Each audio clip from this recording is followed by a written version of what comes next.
சிவகங்கையில் தரமான வேளாண் கருவிகளை செய்து குறைந்த விலைக்கு விற்று வரும் ராஜஸ்தான் தொழிலாளர்கள் அப்பகுதி விவசாயிகளை கவர்ந்து வருகின்றனர்.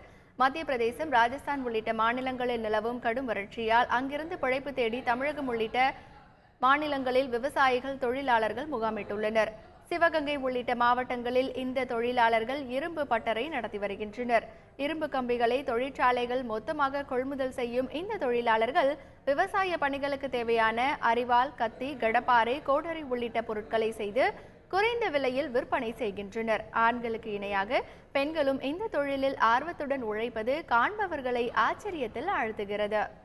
எனக்கு தேவையான பொருள் கோடாலி, மம்பு இதெல்லாம் வாங்குறதுக்காக வந்தேன். ஆனால் இங்கே ஒரு வட மாநிலத்து வந்தவங்க அவங்களே நேரடியாக அடித்து கொடுக்குறதா பார்த்த உடனே இங்கேயே வாங்கிக்கலாம்னு தோணுச்சு.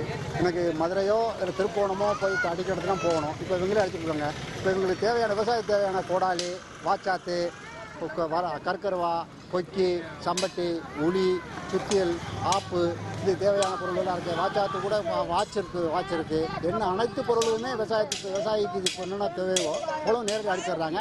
நல்லா கண்ணுக்கு முன்னாடியே நல்லா தரமான இரும்பில் உருக்களை வச்சு அடிச்சுட்டு தர்றாங்க.